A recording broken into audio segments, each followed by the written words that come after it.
Okay, welcome back. Happy weekend. Hope you had a one fantastic weekend. Plenty of sports to watch. Look at how Alabama comes and slaps Georgia. Sorry for not introducing myself. My name is March, last name Madness. You know I'm the number one picker come March. Thank you for subscribing. If you didn't subscribe, go ahead and subscribe now. Hit the ding. You get posts, you get alerts. Let's take a week back and review. Ohio State takes down Duke. First of all, I think Duke's rebound is going to be a trouble come NCAA March Madness time because they just don't know how to box out, but they know how to shoot threes. EJ for Ohio State had 14 points and 14 rebounds. Tremendous game. Ohio State made 40% of their threes. Purdue is the new number one team. Purdue is hooping now, but I wonder how far Purdue can go in the NCAA tournament. That's the thing. They beat Iowa. Both teams were undefeated. Purdue shows up.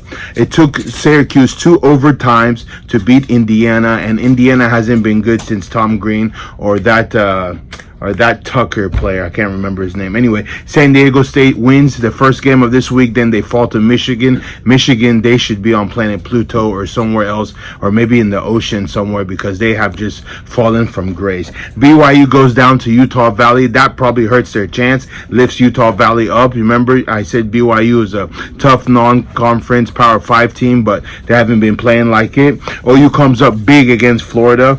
OU had 16 assists to Florida 7. Both teams really didn't shoot the ball from the three well, which I am shocked Florida didn't even win that game. And I even said Florida will go far, but so far it looks like Florida can't do anything. Iowa State, they're undefeated, which is shocking because I don't even think they're ranked to begin the season. They're 8-0. They beat Creighton.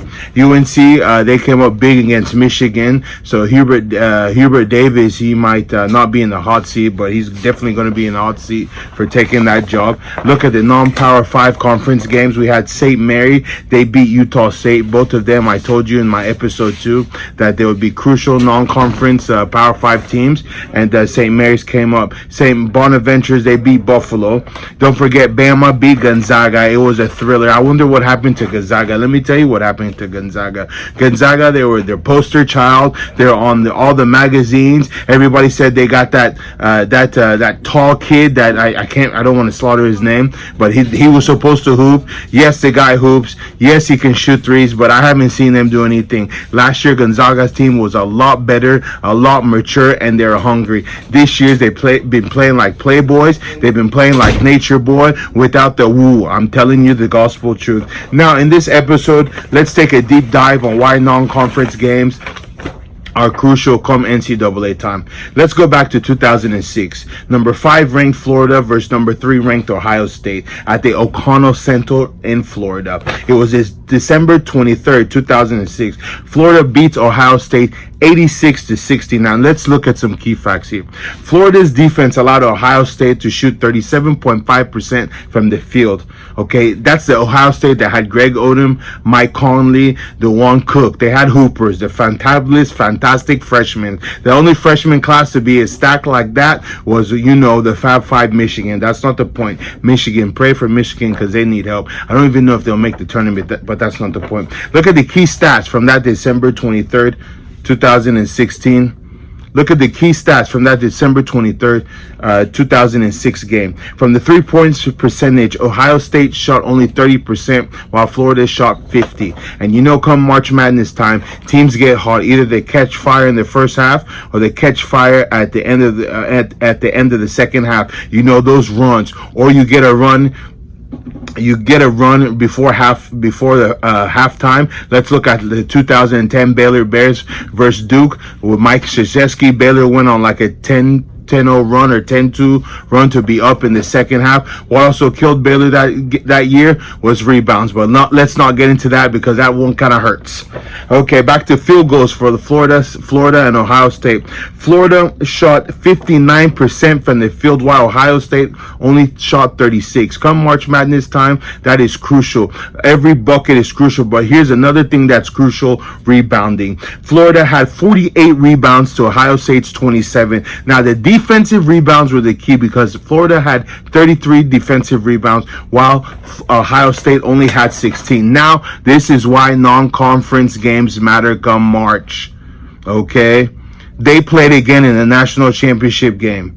The first game was in Florida. The second game was in Atlanta. Neutral site. I don't know. I'm not a pilot, but I think that maybe it won't take maybe that long from Florida to get to ATL and from Ohio to get to ATL. It's a nice road trip. It's a nice time to reflect, and it's a great atmosphere. That's not the point. The second game matchup, right?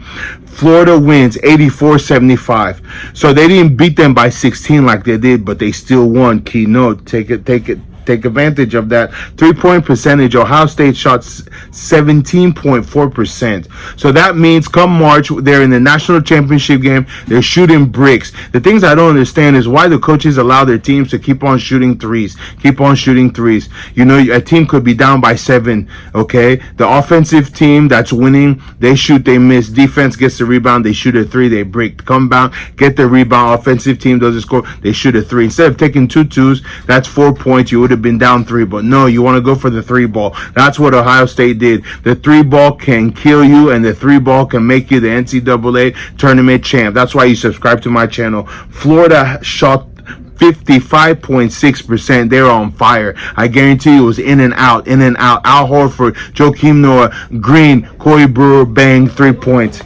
Look at the rebound again. The first matchup for rebounds was Florida had 48, Ohio State had 27. The second matchup, Ohio State had only 29, while Florida had 38. Defensive rebounds, Florida had 18. Florida had 28. Ohio State had 18. Now, this is why it's crucial. Here's my tip. My non-conference game, why it's important. If Duke plays Gonzaga again, I hate to say Duke will win. If Duke has to meet Ohio State again, I have to say Ohio State will win. If Alabama plays Gonzaga again, like a Elite 8 team, Elite 8 to go to Elite 8 or the Sweet 16 matchup, why will those teams win again? Because it's March Madness hypeness. This is just a non-conference regular game. Fine, you still have your season ahead, but add the fact that it's March Madness, you lose and you go home. That's why, more than likely, if you see in your bracket come March, this is a tip, listen, message, understand what I'm saying. If you see the same team that played themselves in the non-conference schedule and they play themselves coming March Madness, always go with the team that won.